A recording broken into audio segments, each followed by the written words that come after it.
Long time ago, in the reclined sun, wet the land of Ajeguma village, there lived a mighty king named Obakpeju. His palace stood atop the highest hill, its golden tower stapling the cloud like trident of authority. The people called him the Lion of the East, a ruler feared for his power, respected for every of his judgments, and whispered about his temper. The land of Ajeguma had long treble under the weight of Obakpeju's iron rule. He had not always been king.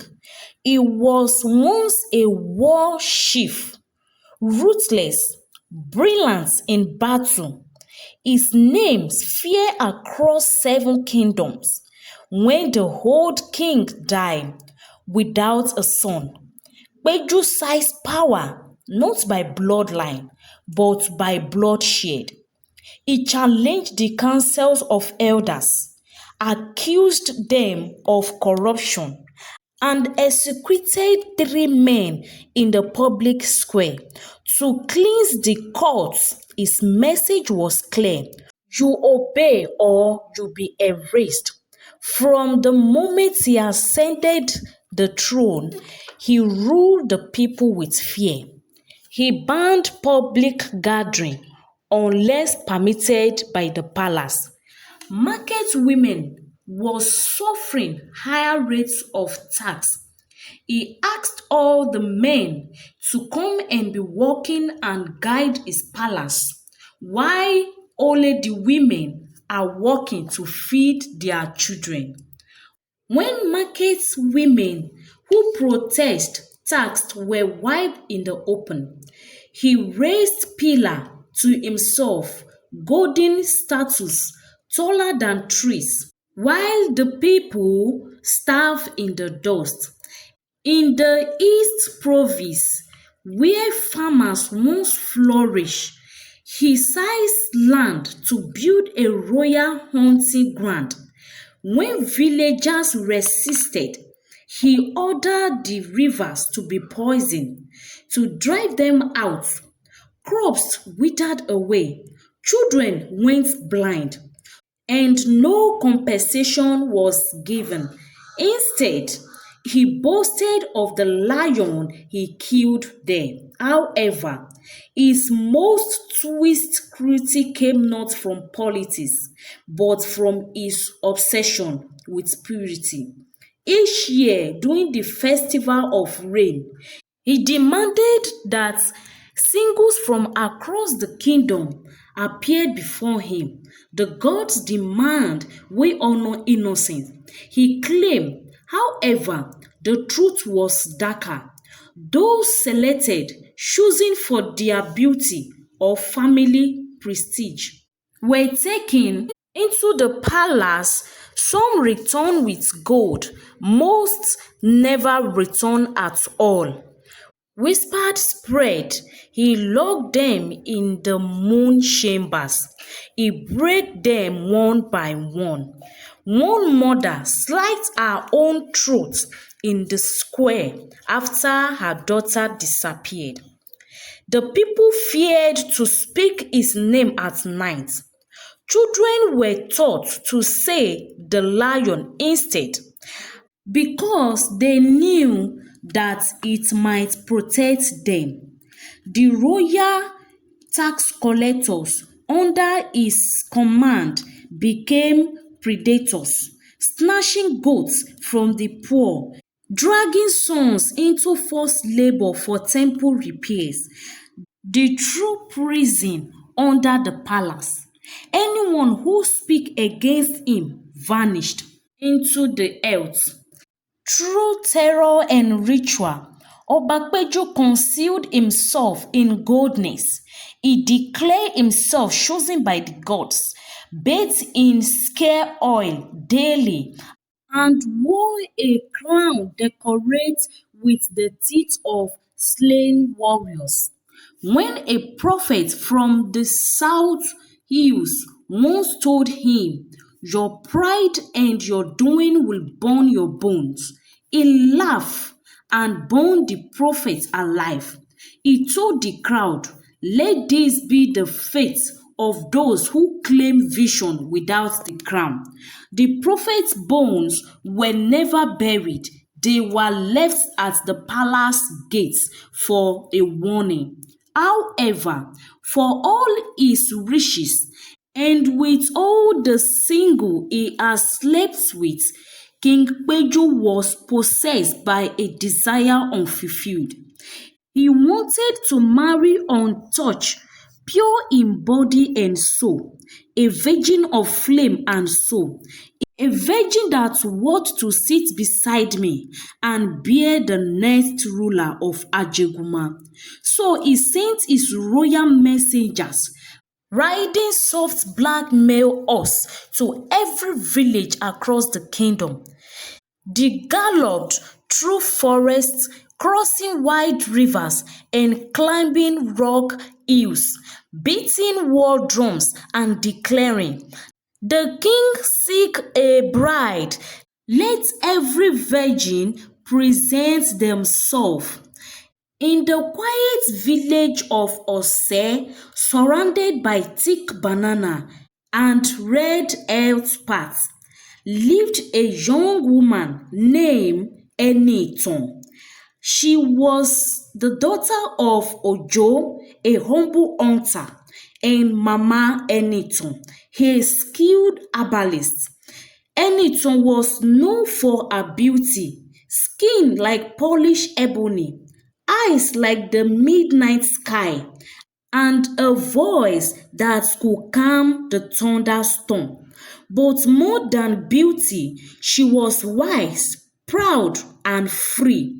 When the king's messenger arrived, the village women pushed their daughter forward, paint their face with powder, beads heavy on their neck. However, Eniton stood back, her arm crossed, her chin lifted aggressively. "You will go to the palace," her mother whispered to her urgently. "I will not," she replied. "Do you dare defy the king?" her father warned her, voice trembling. "We don't want to lose you." "I don't belong to him," Eniton said firmly. "I am not a prize to be choosing. I am a fire that chooses where it's born." The messengers returned to the palace and told the king that one of the girls refused him. His eyes turned to coal. He rose from his throne, his red velvet robe flowing behind him like a river of blood. "She dare refuse me?" as he roared. "A common girl? Bring her to me." That night, under a present moon, warriors in iron scale armor, they marched like thunder. As they walked through the banana and knocked down the wooden door of Eniton's hut, "By the order of the king, you are to follow us to the palace," their leader said. Eniton stood tall. "I will not go." Their captain was taken backward. "Do you wish to see your parents die?" "I will not go," she repeated, stepping forward to shield her parents. The captain was shocked and hesitated. Never before had a woman looked into his eyes without flashing. And never before had anyone refused the king and leave. "Okay, by the king's order, let their blood flow." The warriors raised their swords. "Stop!" Eniton cried. However, it was late. With a howl of rage, she lunged forward, grabbing a burning lung from the hearth flame, danced along its edge. She swung it wildly, striking one of the soldiers. He fell. "Run!" she shouted to her parents. However, her mother held her arms so tight. No, my daughter, I will not leave you here alone. More soldier marched forward. Eniton fought like a lion, biting, kicking, swinging the flaming wood. However, they were too much for her. Her father was thrown against the wall. Her mother was dragged by her hair. As dawn broke, the villagers gathered in silence, horroring as Eniton burned in ropes. Her parents lie unconscious behind her, and she was taken away. She was dragged before the king that same day. The palace courtyard was more beautiful. Drums pounded like war.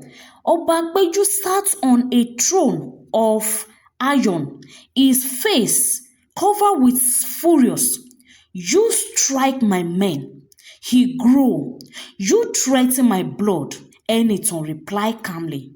You dare speak back to me? Then Eniton replied, I am not afraid of a man who hides behind fear. Everywhere was silent. No one had ever spoken to the king that way. The guides tightened their grip on her arms. Then King Peju rose and walked down the step of his throne and stopped just inch from her. His breath was hot with anger. I could have you killed for this, he whispered. Then do it, she replied, but you will never have me. He looked into her eyes. Is this anger? Dislike? King Peju could not figure out what he saw in her eyes. You think you are a goddess? He said. No, she replied. I know I am not your slave. He turned to the guide. Throw her in the prison, starve her, and bring her parents to the square at sunset. They die unless she change her mind. The people speak quietly. Eniton was dragged away.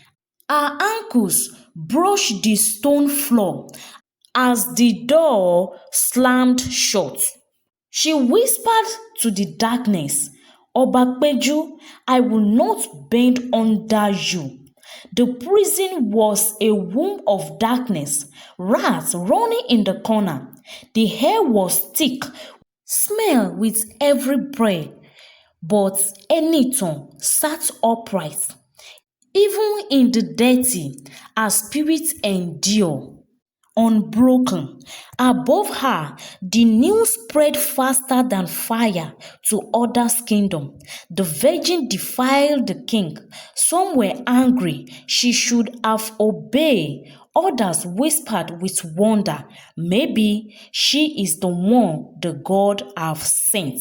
While few even wept, now her parents would die for her pride. The sun was sinking low when Shikemi, a servant girl, crept into the prison with a pieces of yam hiding in a wrapper. I am not supposed to be here, Shikemi said, pressing the food into Eniton's hand. But I saw you in the square. You stood like a tree in the storm. Eniton smiled. Thank you, sister. Shikemi's eyes filled with tears. The king has prepared the square. There is a platform, two poles, two rope. They said your parents will be hanged if you don't kneel by sunset. Eniton's heart tightened. Then I must find a way before the sun fails. But how? Shikemi asked. There are 10 guys at the gate. The walls are stone. Eniton looked around, and her eyes settled on the leaf mold grew thicker in one corner. There, she said softly, help me. We may not break through stone, but maybe the stone is sick. Shikemi glanced at the door, heart pounding, then joined her. The wall fell soft from years of water rotting. The gods were watching. They dig like wild animal above the ground. The drums of death began. Doom, doom, doom, doom. In the center of the square, the implementations were ready. Mama Eniton were dragged forward, brushed and burned, but proud. Any last word? Asked the captain. I born a daughter of fire. Mama Eniton is. Fire does not bow to wind. The crowd murmured. Back in the prison, a hole of escape had formed. Go, Eniton said to Shikemi. You are not meant to die. Shikemi shook her head. I will not leave you. We must run together. They crawl through the hole like snakes in the shadow of the palace garden. Guides marched nearby unaware. The sky was burning orange now, sunset creeping fast. She tear a strip from her wrapper, tied her braid back, and ran. The drum grew louder. Doom, doom, doom. The rope was placed on their neck. Suddenly, a shout rang out. Stop! All head turned. Eniton ran into the square, barefoot, blood on her knees, eyes blazing like a goddess, rising from the dust. The crowd was surprised. Obakbeju stood in shock, eyes wide. You escaped. I walked out, Eniton shouted, her voice cutting through a drum. Your prison could not hold what is free.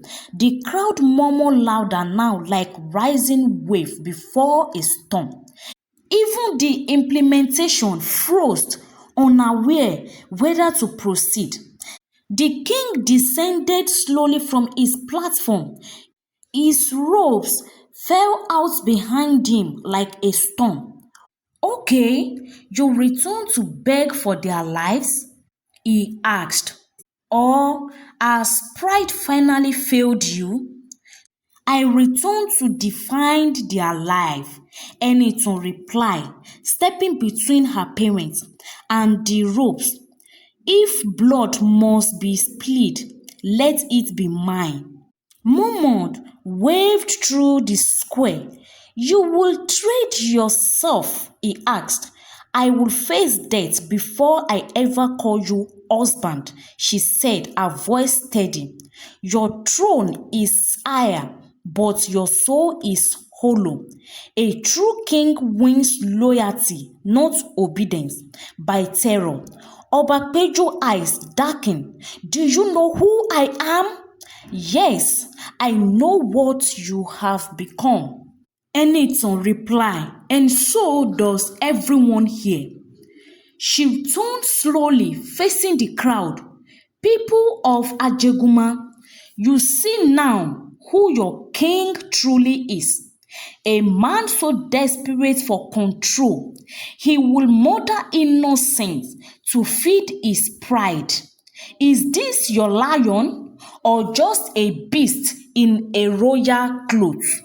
The crowd fell silent. Then from the back, an elder stepped forward, leaning on a cane of ironwood. It was the king's former advisor, long expelled for speaking truth. Eniton speak the will of the ancestors. His voice strong despite his age. This king has lost his moral spirit, and a ruler without spirit is not a ruler at all. Another elder joined him, then another, then a warrior removed his spear and stepped forward. Then the women came out one by one. The people stepped forward the square center. Obapeju looked around. He shouted with anger and roar, "I am your king. I am chosen by the gods." However, no one knew like before. From the crowd, a young boy shouted, "The god can choose again." Suddenly, one of the palace guide stepped forward. The captain, "My king," he said slowly, "I have served you for 10 years. I have taken lives in your name, but I will not kill this girl, not today." As he dropped his spear, Obapeju's face twisted in rage. He drew his sword, a great sharp sword. With a roar, he charged at Eniton. Everything slowed. She stood still, arms at her side. Her eyes was calm. His captain, that once feared him, ran between them. Steel clashed against steel. The king stumbled back. More guides surrounded him. "You will not harm her," they said. Obapeju looked into the eyes of his people, and for the first time, he saw no fear. As he turned to flee, however, Eniton's voice stopped him. "Your rule ends here." At that moment, the people walked forward. His crown fell rolling across the stone like a discarded shell. Obapejo was seized not by sword, but by will. The elders declared that he would be stripped of power and taken to the shrine of Imole, where the gods will judge his heart. As the crowd roared with relief, Eniton rushed to her parents, cutting their ropes, and embraced her with tears and laughter. That evening, the drums beat again, but not for death. They beat the drums for freedom. They beat for fire that will not bow. Inside the palace hiding chambers were discovered rooms where stolen daughters were once kept in hiding. Their names were written on the wall. Eniton read them loud in the square one by one, so they will never be forgotten. Years passed. A statue now stands in the village of a girl barefoot, head rising to the sky. Children ask Mama, "Who is she?" And their mother smile and reply, "She is the fire that kings could not kill." True power does not come from crowns or armies, but from courage, especially the courage to say no when silence is safer. So, bestie, I hope you've learned one or two things from this story. Do well to like, share with your loved ones, and if you've not subscribed, please subscribe till I bring another story your way. Bye.